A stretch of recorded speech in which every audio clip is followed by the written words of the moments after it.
This week, we want to talk about two big posts that we saw go viral on LinkedIn. One of them was from Ethan Mollick, the other from Amy Webb. Both incredibly brilliant, both deeply respected voices, and both saying the same thing in just a bit of a different way. Companies, they said, are scrambling to find AI leadership, and in their opinion, they said, it just doesn't exist yet.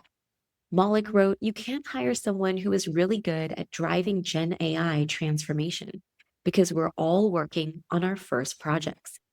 Amy Webb added, there are no seasoned Gen AI leaders yet. The technology is just too new. And while I don't disagree with them about the technology being new, here's where I think we might be getting it wrong and where we'd like to offer a different perspective. While AI presents a significant technology disruption, it's not our first rodeo. And what we'd like to say instead is that this is really a change management disruption. And when you look at it that way, you realize we actually do have a lot more experience, a lot more research, and a lot more evidence based practices that we can lean on. And so sometimes it's not that something is good or something bad or something is right or something is wrong. Are we asking the right questions? This isn't about who understands the tool best. It's about who's willing to lead through ambiguity, to redesign workflows, and to rethink culture. And I just constantly keep thinking back to Seth Godin, who has made this point for decades. He says, management isn't about authority and consistency. It's about leadership. And leadership, he says, is about responsibility, navigating uncertainty, and it's about going first, even when you don't have a playbook. And I think for the longest time, if you are some of the leaders that Malik and Webb are referring to, you likely might be more of a manager than a leader. So if you're in education, business, or anywhere in between, the real task isn't finding an AI expert. It's unlearning the habits that our systems have ingrained in us, especially the ones that reward compliance over curiosity and punish experimentation, which it's really important to note is just as true in the classroom as it is in the corporate world. How do you navigate change? It's a question we think about often, and one that today's world expects us to be comfortable with. The challenge, however, is where do you begin, and how do you develop the mindset and skills to be successful? You're listening to Designing Schools, and I'm your host, Dr. Sabba Kidwai, educator, researcher, and storyteller. Join me each week for stories and strategies that bridge the gap between research and practice, as together we explore how might we design schools.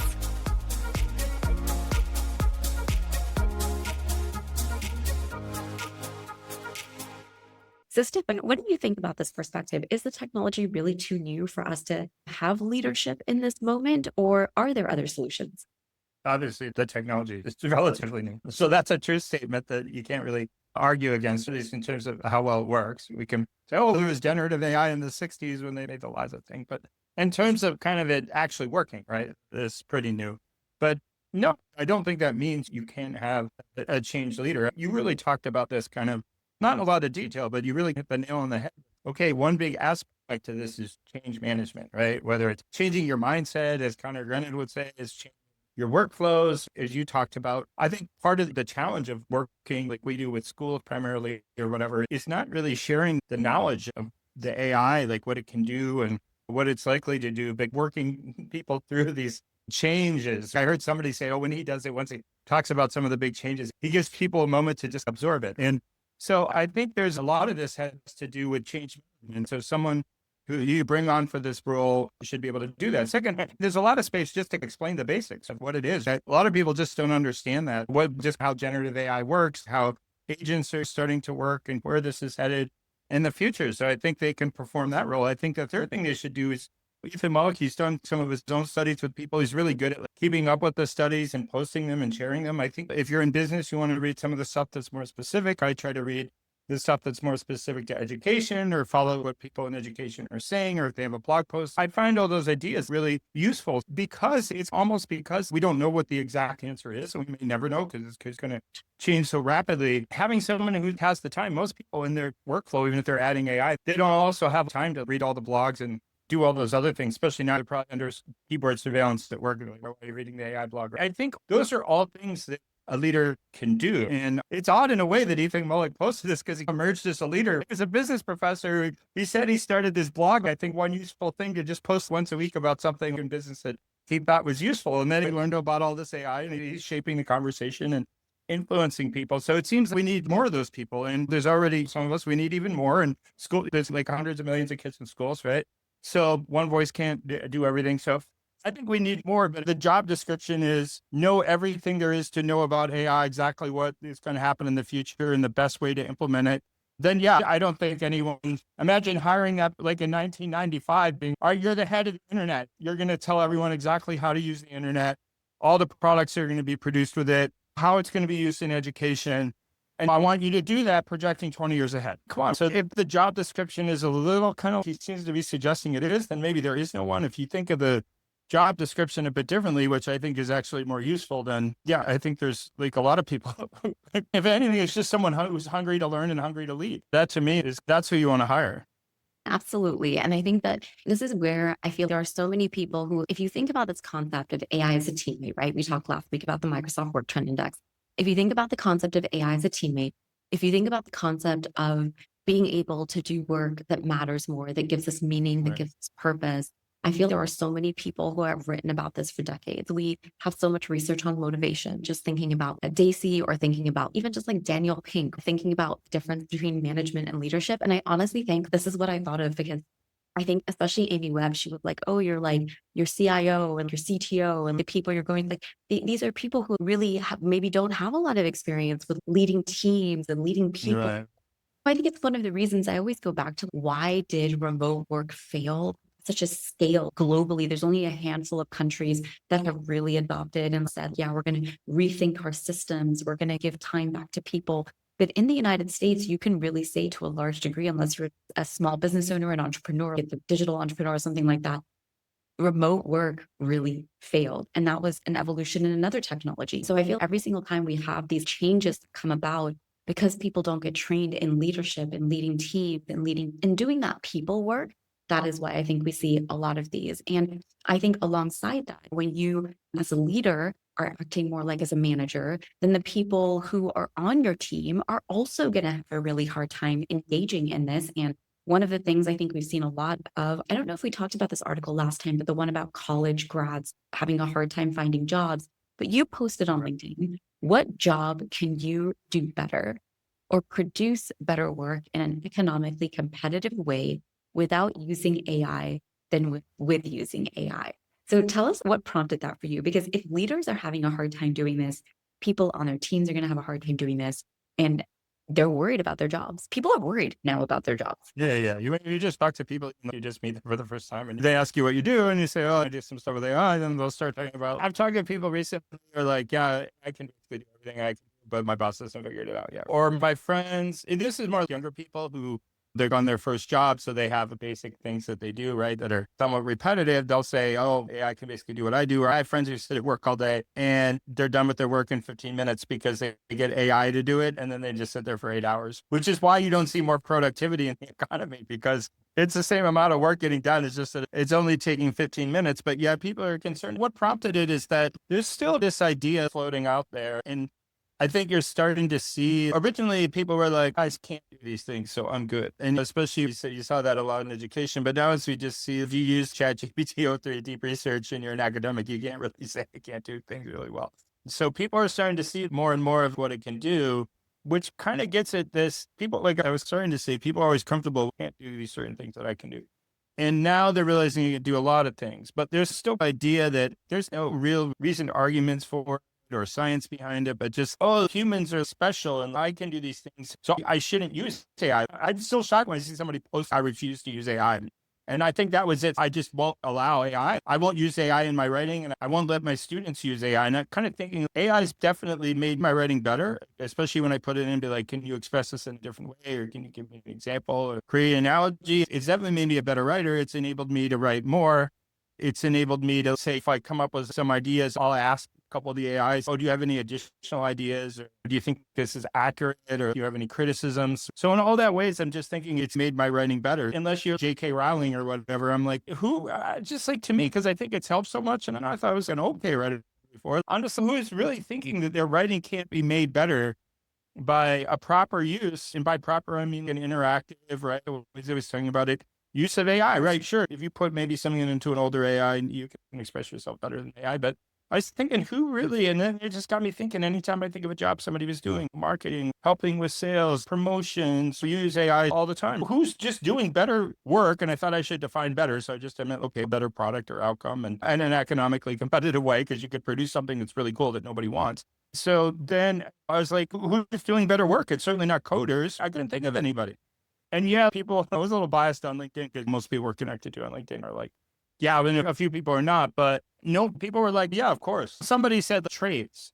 And someone's, yeah, some days I just feel like punching through my computer and grabbing a hammer because I can do everything better than I can do. So electricians probably don't really, no, they'll probably eventually use some AI, right, in ways that you don't realize. But there are trades, there are caring jobs like first grade teachers. Now, even then, it could help you, right? You could produce better materials, more interactive, kind of fun things for the kids. You could maybe do some more project-based learning, but it's not just right there. When you're writing or you're working with data or you're developing promotions, or you're trying to produce a video, that all can, of course, be done better with AI. My meta point was, how could you really not use this? How could you tell students not to use it? In fact, one of these recent grads I met, she said that she's a person who's a marketing major, and she's working in marketing. And she's, yeah, for 2 years, my professors told me I couldn't use AI because I wouldn't be allowed to use it at work.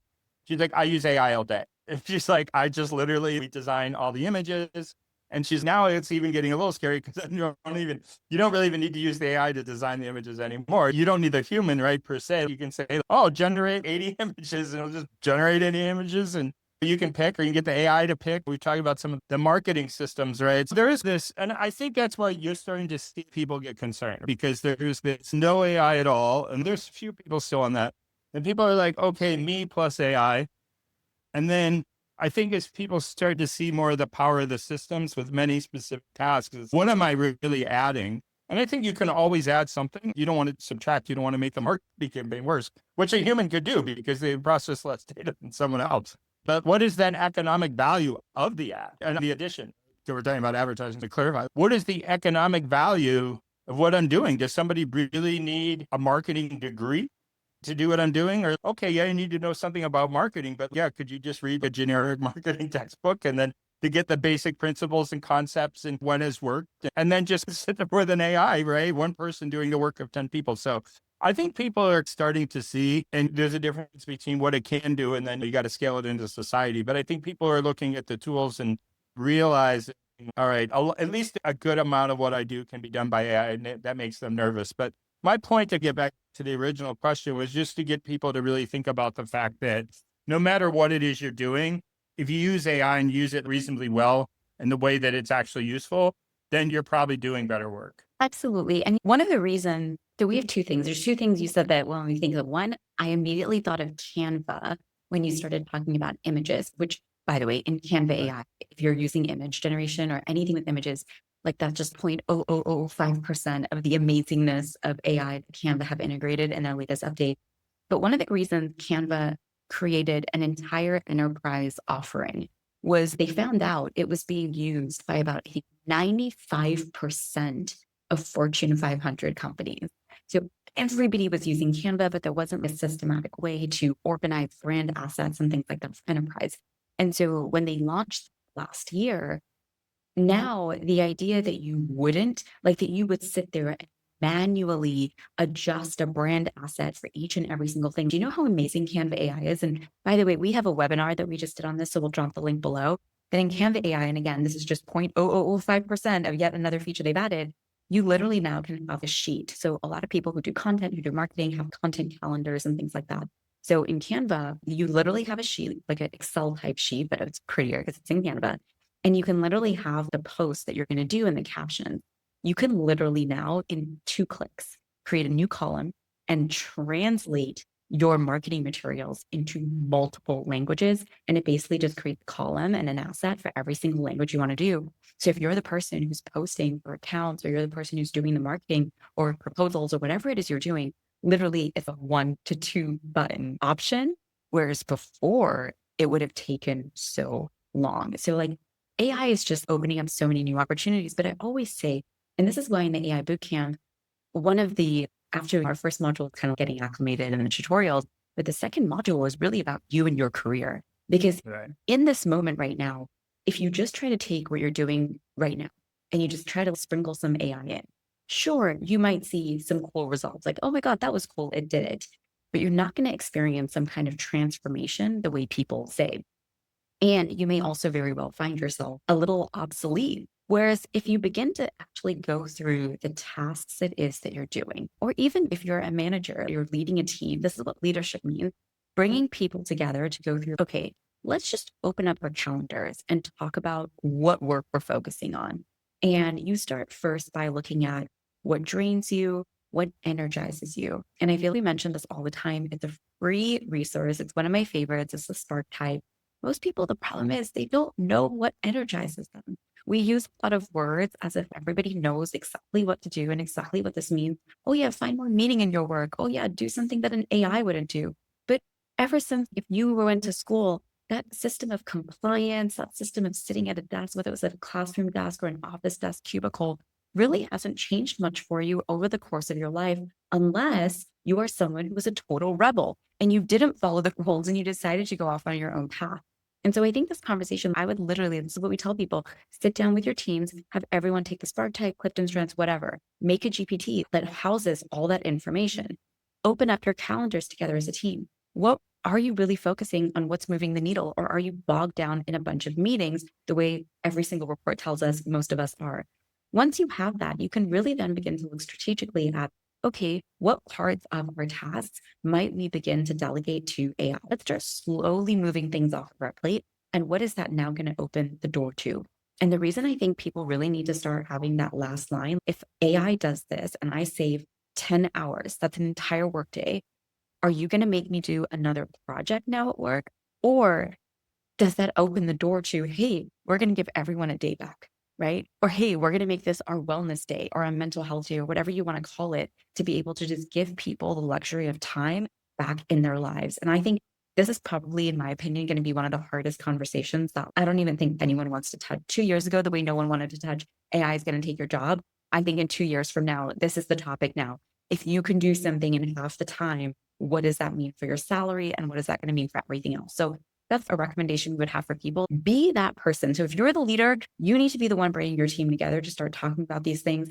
We've also, I think, in the last episode or the one before, we talked about click, right? Run these workshops. This is the best way to learn together. Integrate AI, run these workshops with people.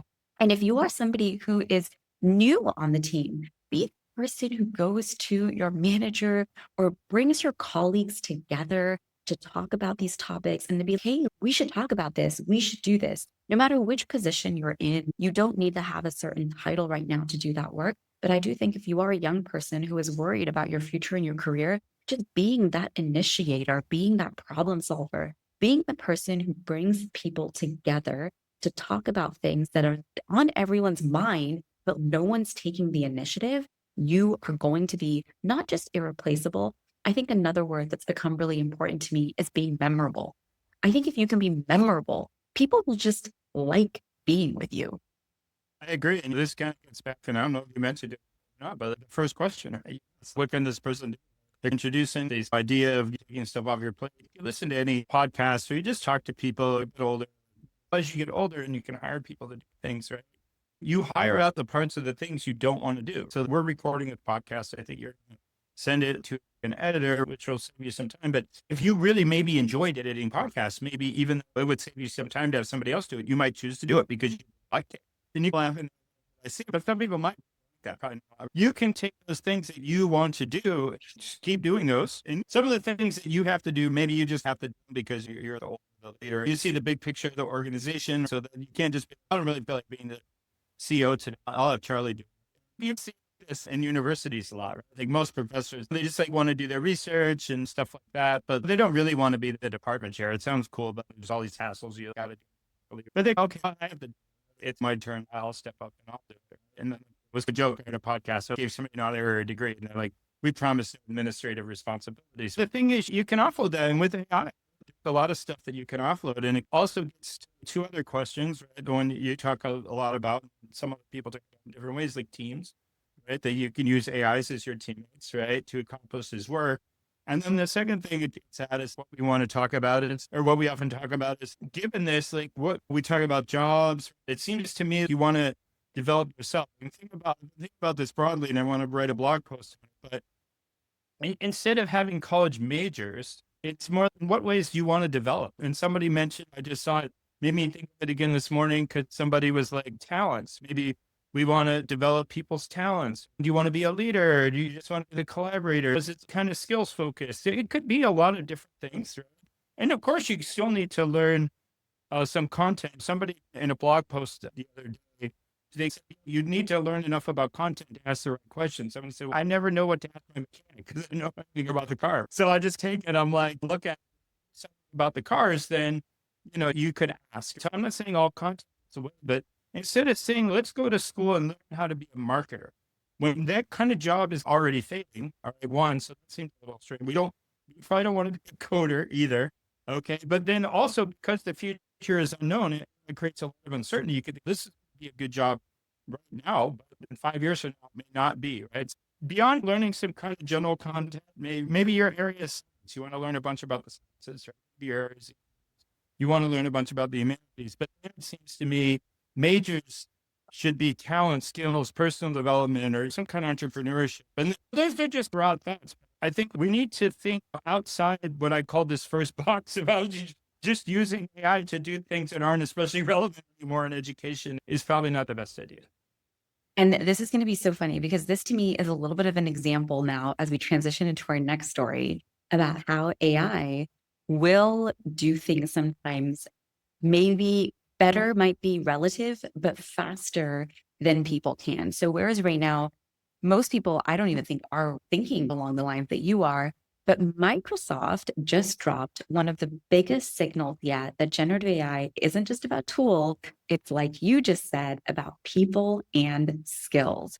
And they're calling it people skills. It is a new AI powered data layer that is built into Microsoft 365 Copilot and Viva, designed to help organizations understand not just what their organization does, but who their people are. So we talk about this a lot, how people do the Clifton Strengths or like the Spark Type, like we just shared, and there's multiple other assessments.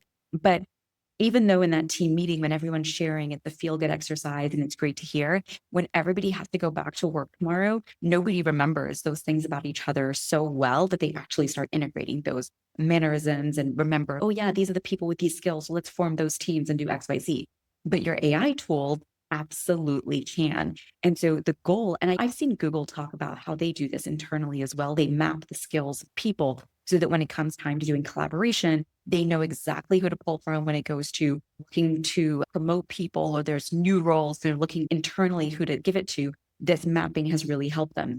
So the goal, basically what they say of people skills in this AI tool they've created is dynamic collaboration. AI that doesn't just answer questions, it understands who in your org could solve the problem. So you can also see here how now accumulating data, maybe in your performance reviews or projects you're doing, conversations that you're having, wherever it's getting this data from, you need to be showing up in this way. And they said they're also introducing something called Skill Agent, an assistant that's going to help leaders see skill gaps, map opportunities, and staff for real-time needs.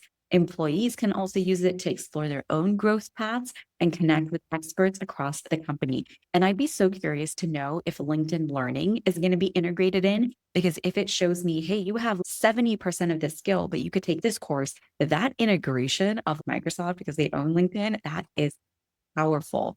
And so it's just a really good example of, again, AI, not just a tool, but a teammate. But again, when we think about the skills mapping, again, I go back to the research of Google, right? Project Aristotle. We go back to the research of Amy Edmondson. We go back to the research of so many people, which is why I just think this narrative of right now the AI is new and we don't have leaders that know enough to do X, Y, Z. It's almost like a cop out. And I don't think people should be allowed to cop out of this moment in that way.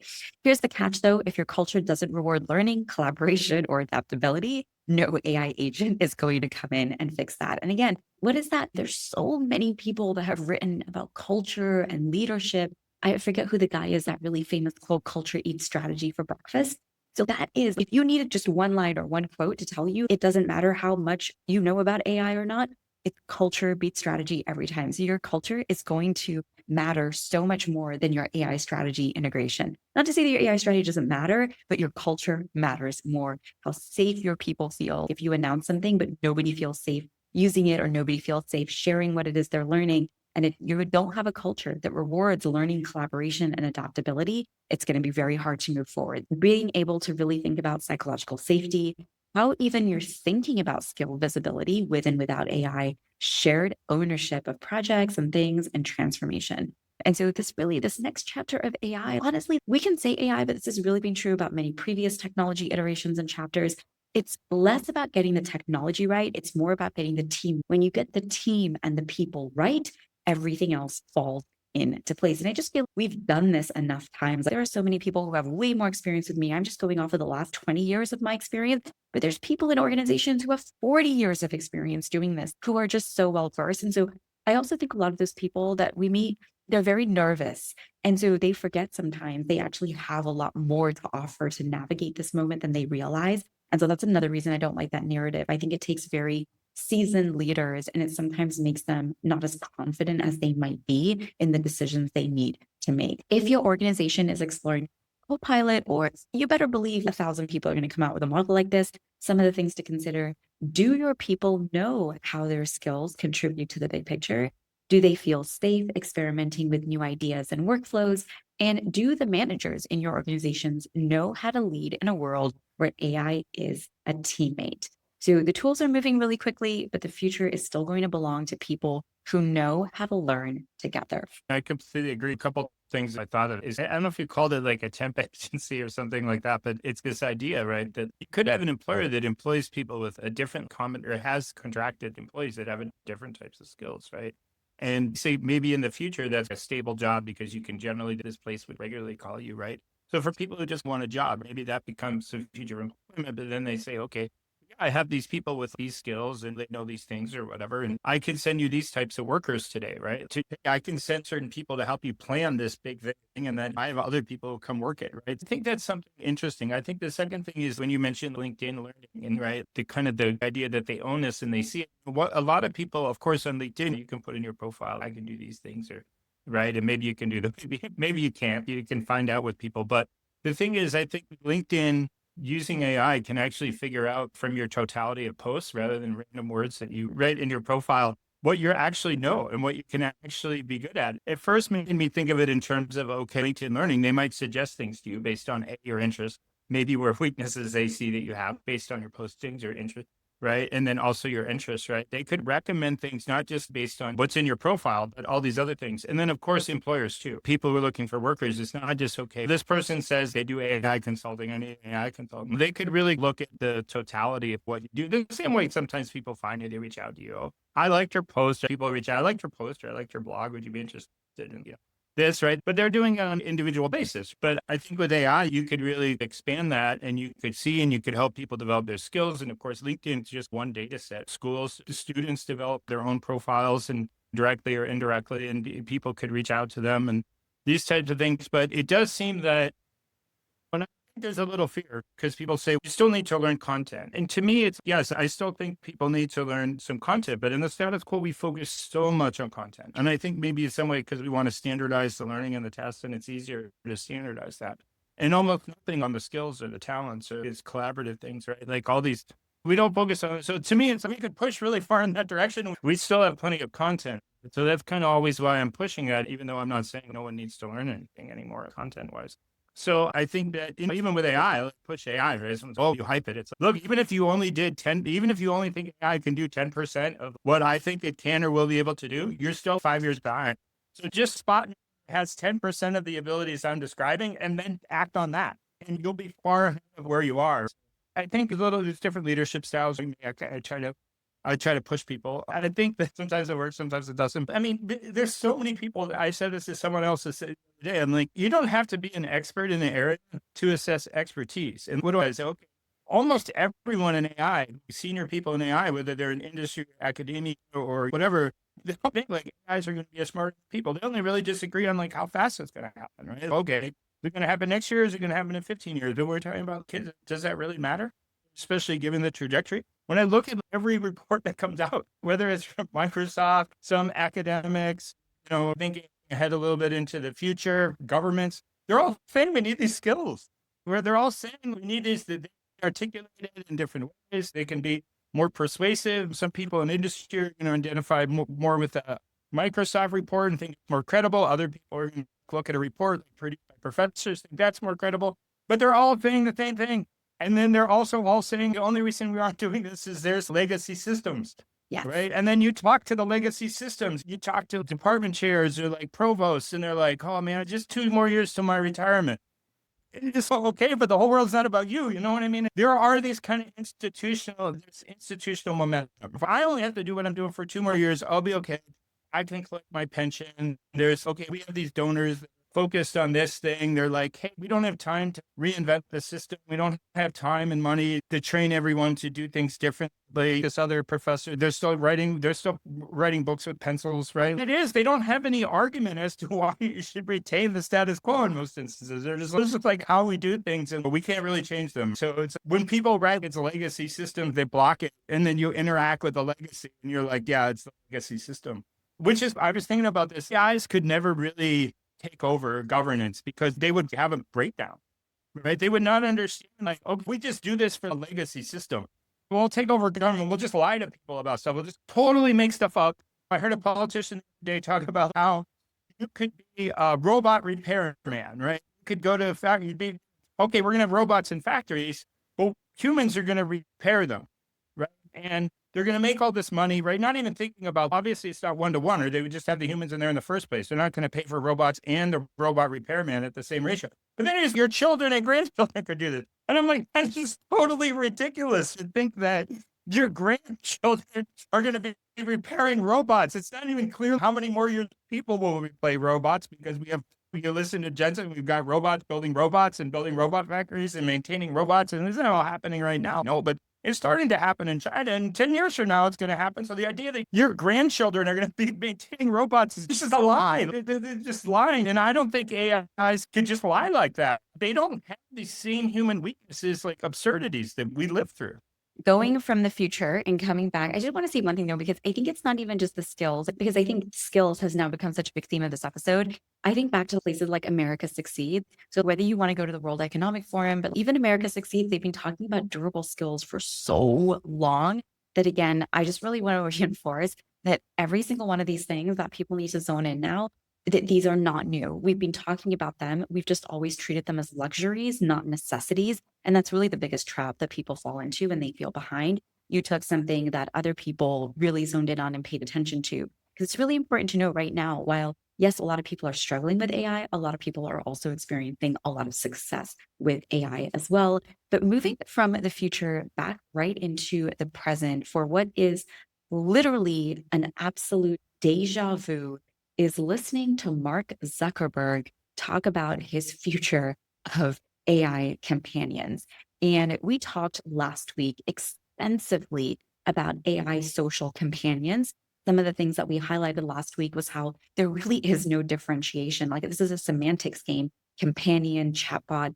If you treat your chatbot like a companion, it just became a companion. If you treat your chatbot like an email blog writer, it's your content creator. So yes, are some AIs more geared towards companionship and social kind of scenarios? Absolutely. But Meta is really quietly launching what I think is social media 2.0. And the reason I'm saying this is the same way people say Gen AI leaders don't really have enough info because Gen AI is new. That's like saying social companions are like in social media, so new, we don't really know what the effects. Excuse me. We just have to look at the current state of people's mental health and all the challenges that we say exist currently with social media, which again, for some people, I always say I could never live and build the life or career that I have today without social media. So without a doubt, there are people who are using this in positive ways, like any technology or tool. And there are some people, but I would argue a majority of people who probably are not leveraging in that way. But in a new interview, which I don't think many people thought fondly of at all, Mark Zuckerberg made the case that AI companions can now help address loneliness. So the guy who helped lock people behind screens into their devices now wants to take that a whole level further. The average American, he said, has fewer than 3 friends, but they want closer to 15, and AI can help them get there, especially once the personalization loop kicks in. So again, I just want to say that this is another reason why it's so important for people to step up. Because if you don't start stepping up to solve these problems and create these spaces, like these places, you can solve and close that gap in friends at work. Like you can close and solve that gap in friends in your schools, in your workplaces, in your communities, in your religious institutions, in your sports clubs. There are 1,000 places we can close this gap if we choose to be intentional about the design of our communities. And if you're not, Mark Zuckerberg's here with his version of it. Now, is he wrong to identify loneliness as a major issue? No. In fact, there are many studies, but Gallup in 2023 found that nearly 1 in 4 people globally feel lonely. And I'm sure the pandemic contributed to a lot of this as well. It again goes back to one of the reasons why I think with remote work, some people love it who have robust social lives. Other people do definitely experience loneliness with that and enjoy being in the office. But here's a bigger problem. When you combine that desire for connection with tools designed to extract data, mimic empathy, and blur emotional boundaries without any clear decision-making frameworks or understanding or any real accountability, which does somebody want to say accountability is new too? No, Mark Zuckerberg has no accountability in the last 20 years since he has created Facebook. You don't get connection as you see in our society today, you get confusion. So we talked last week a lot about common sense media, and I've seen others now as well, so that AI companions should be banned for kids. But if your kid is on WhatsApp, is on Facebook, is on Instagram, is on Snapchat, is now on Google Gemini, an AI companion is waiting right there for them. And this is why, again, this moment demands leadership, like leadership on a level that we have never really seen before. Because if we don't, we are truly going to fail the generation that is currently growing up who don't even have a say right now in this. And it was really funny. I was actually talking to somebody and they were like, oh my God, I just love ChatGPT. It's become my therapist. And I was like, wow. She's like, yeah, just the way it responds and it helps me navigate situations. She's in a relationship and her boyfriends are different cultures. And her boyfriend's mom, let's just say, isn't the biggest fan. And she gets really helped me navigate how to have those conversations. So I asked her, I go, so what's your criteria for how you trust it and how you make decisions with it? And when you decide when to listen and when not to listen? And she's like, oh, I don't know. I never really thought about that. It's always so good.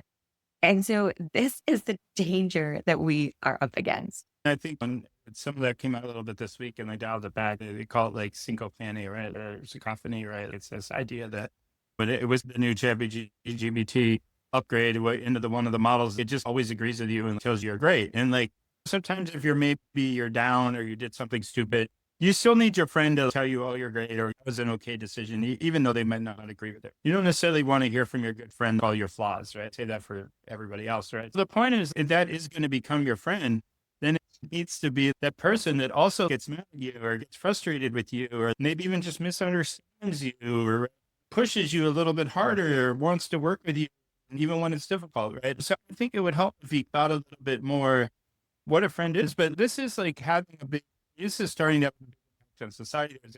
You're hearing, I think it was yesterday or the day before, Sam Altman was one of the people who testified.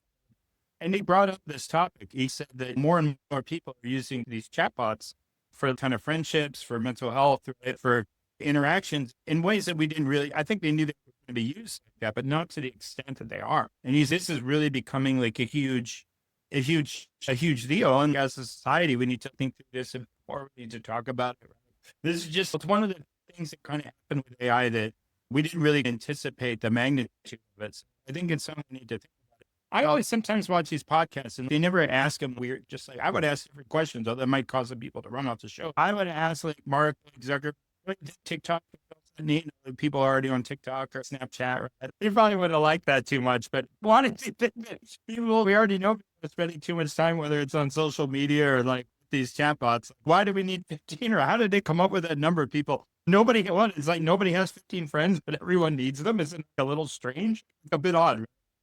They don't ask those questions. I think it's something because we've seen like the media has given a lot of attention to kind of the downsides of these relationships, and some things happen like suicides, right? People get too connected to these things, or they'll just say this is strange. Like this person married a chatbot, and they'll kind of laugh, right? And they'll get the little fun.